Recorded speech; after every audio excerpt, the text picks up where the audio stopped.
Hey guys, it's Hans Hobbies, and today I have a quick video about some thoughts and like a mini review, I suppose, of my Tamiya Rising Fighter. Um, Before I get into the video, I apologize for this setup. I know it's kind of different from usual. I'm still in the process of moving, so my usual setup isn't available to me. So thank you guys for sticking with me with this temporary setup. But anyway, if you guys follow me on my Instagram, which is Han Hobbies, you would know that I've been driving my Rising Fighter quite a bit. I really do enjoy this buggy a lot, and I just kind of wanted to see what I could do to improve the performance of it a little bit more, and also kind of test the durability of this buggy because this is an entry-level buggy. It comes in at around 80 to 90 something dollars, brand new. Um, but and that price is very nice because it leaves room for a lot of upgrades, which some of them I feel like it really needs. So I've driven it in stock form. I don't have any footage of it, but in stock form, the buggy was very chattery. It was very bouncy. It rolled over a lot because the wing here is a composite wing. It's an ABS plastic, and stock stance of the buggy sits up kind of more like this. So it brings that heavy wing a lot higher up, so the buggy's a lot more prone to flipping over and such. So there's some upgrades I've made to the buggy to kind of improve the performance. The thing I wanted to improve the most was mostly off-road performance, especially on like flat dirt, gravel surfaces, which is what a buggy should be excelling at. But unfortunately, because of the rudimentary suspension, the swing arm in the front, solid axle in the rear, and the hard, low-profile stock tires, it does not do well at all in stock form or even just with the stock tires. So I wanted to make some upgrades on it to make it handle a little bit better, and this is just a quick review on how the buggy handles after all these upgrades. So a quick overview of the upgrades I've done. You can see in the rear here I have a Super Hornet style rear shock mount. That's from Pro Engineering. I just painted mine yellow to match the body. It lowers the stance and makes the buggy sit a lot closer to like what a Super Hornet would sit at, and that will lower the center of gravity. And another thing from Pro Engineering is this black piece right here. This is a Pro Engineering transmission brace for the Rising Fighter. It is unique to the Rising Fighter because of the Rising Fighter does have a different transmission than the Super Hornet or the Grasshopper 2. And this prevents the transmission from moving up and slamming to the top of these sliders, while also allowing for full articulation. So what that will do is be not annoying and also allow you to utilize your rear suspension, because when this slides up, it pulls the shocks out and essentially gives you no rear suspension. So it fixes that issue. This shock mount, I believe, was around $20 to $30 on Shapeways. The brace is usually about $10, so that's something to keep in mind. I also put full ball bearings in it because that is a must with a lot of Tamiya kits. The stock plastic bushings they give you are unacceptable. They wear out. They'll wear out. They'll destroy your transmission gears. They'll leach runtime and speed. It's just overall pretty bad. So you can get a bearing kit for this pretty cheap. It doesn't use that many bearings. It's just standard 5x11 bearing. I think you can get a full kit for this for about $10, so that's something you can do. I've also changed the shocks on it because out of the box the Rising Fighter comes with blue friction shocks. So I've changed them with Tamiya short CVA shocks. The fronts are shorter than the rear, but you can build both lengths with the same kit. You will have to pick up two kits though, because each shock set only comes with two shocks. These are the same shocks you use on like the Stadium Blitzer, I believe like the DTO2 and DTO3 Lunchbox. They're pretty standard Tamiya shocks, so they should be pretty easy to find. And other than that, I don't think I've made any other upgrades. The gears are stock, motor is stock, running stock Tamiya ESC, running nickel metal hydride battery. So not too much in upgrades, but I really wanted to see how this thing would handle like this. So the tires I put on it are also upgraded.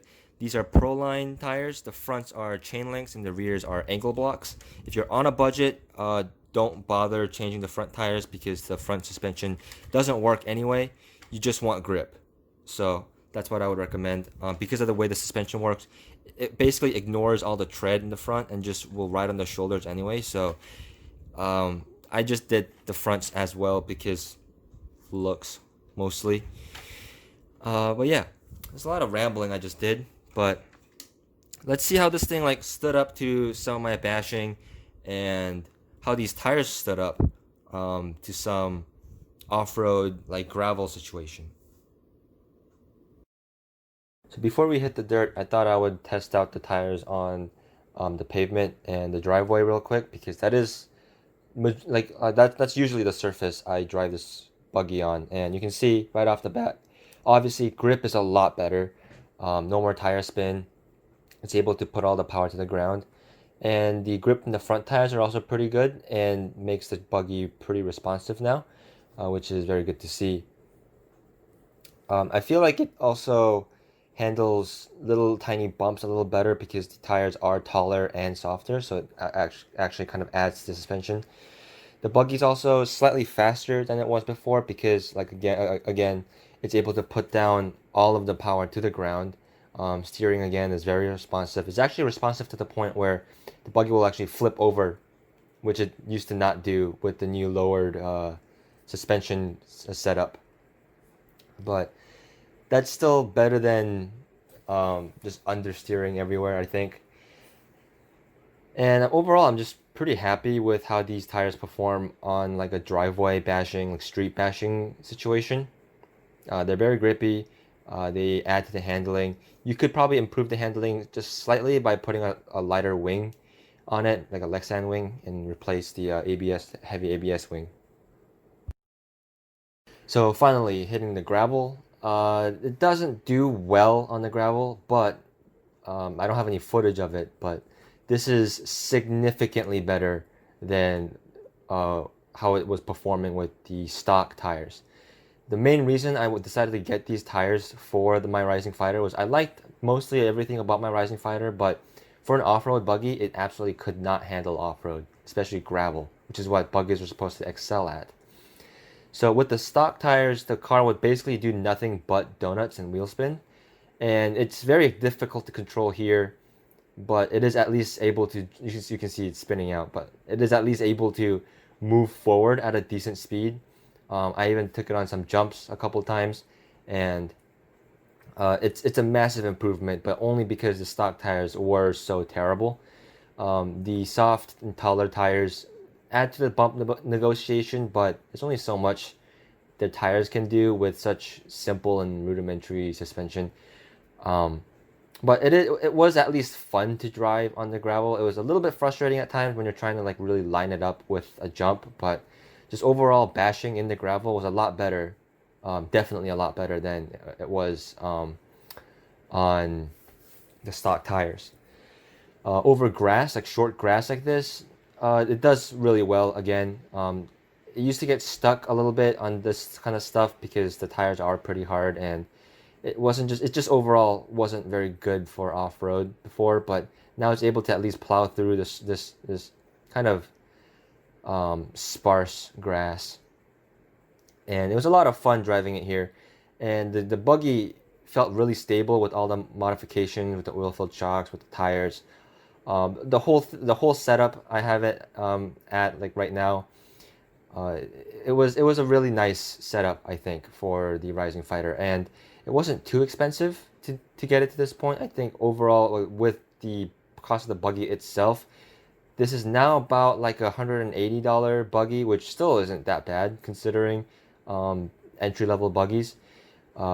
This buggy does really well through the grass compared to other independent suspension buggies, just because the solid axle is able to put down traction a little bit better than those buggies. Over here, I'm hitting a couple jumps, and it jumps so well. Like, it jumps a lot better than I expected it to, actually. As long as you are good with that throttle modulation, it actually jumps a lot better than I thought it would. It jumps very flat. The center of gravity is pretty low now, especially with the heavier nickel metal hydride batteries sitting pretty low. It flies pretty flat, and unless you really mess up the jump, it tends to land on its wheels. Even flying through the air, it tends to land on its wheels, which couldn't be said in complete stock form with the pogo sticks and this strange stance that it has. It's just a lot of fun to drive this buggy. And I'm gonna hit a couple more jumps here. You can see there it kind of lifted up the rear and kind of made it flip over, but that's not really a problem, as I'll talk about more in a second. But this buggy really like inspired me to get more buggies, and that will be coming up in some future videos. But just driving this buggy, I had a lot of fun with it, to the point where I decided I wanted more buggies, just with better suspension, so it'd be a little bit less frustrating to drive. But that durability. People talk about durability with Tamiyas, saying Tamiyas aren't durable, but this thing, you can see the slow-mo video right here. I literally bashed it on concrete and even at the park on the gravel, with the pure intention to smash it into a million pieces. Like, that was my goal with this buggy, was to make something break. And with hours and hours of bashing and crashing with this buggy, nothing broke, which is amazing, especially since this is just such an old design and such a cheap buggy. It just absolutely took a beating. There was no broken parts, absolutely no broken parts. So the buggy is very durable. This thing is basically made out of bubble gum. The bumper is soft, the arms are soft, the wing is soft, everything's really soft. I bashed it like I wanted to break it for hours, and nothing broke so far. There are parts I'm gonna have to replace sooner or later, but they're not broken yet, at least not fully. The two main points I will have to mention are the rear wing. You can see the rear wing is pretty badly cracked. That's from pretty hard bashing, but that's just what tends to happen with buggies, because the wing is a pretty large and high up portion of the vehicle, so that does tend to get beat up pretty hard. But it didn't rip off or anything. It is broken, so you can replace the wing pretty cheap, or you can replace it with a Lexan wing, which is what I'm gonna end up doing, because that will also reduce your lower your center of gravity further, because you'll have a lighter wing up here. Another stress point is the front, the chassis. Even with the bumper, because the bumper mount is molded directly onto the chassis, you can see this pretty big white stress mark in the front. That's from hours of like hard bashing. So if you don't drive it like a crazy person like I did, then you're not really gonna have any of these issues. I drove it specifically for the purpose of trying to break something, and nothing's broken so far. All the Ampro parts also have stood up pretty well. Very minor scratches on these. The wheels are pretty badly rashed, but these still hold the tires pretty well. Yeah. So the chassis and the wing are main points you want to keep an eye on. But other than that, if you want just a quick, cheap basher, this is not a bad choice. Especially if your goal isn't to break it, then I think this buggy will last you quite a long time. Now, earlier, something I forgot to mention was I did put weights in the bottom of the buggy, and that also lowers the center of gravity a lot further. So that also helped the handling characteristic of the buggy a lot. But I hope you guys enjoyed this quick video of my Tamiya Rising Fighter. It's a buggy that people don't really talk about very much, because it's kind of a forgotten old buggy. But I think it's a lot of fun, and anyone that wants just a simple, cheap buggy to just bash around, it's really not a bad choice. So thank you guys for watching. If you guys enjoyed, please give me a like, comment down below, subscribe, all that good YouTube shenanigans, and I'll see you guys in the next video.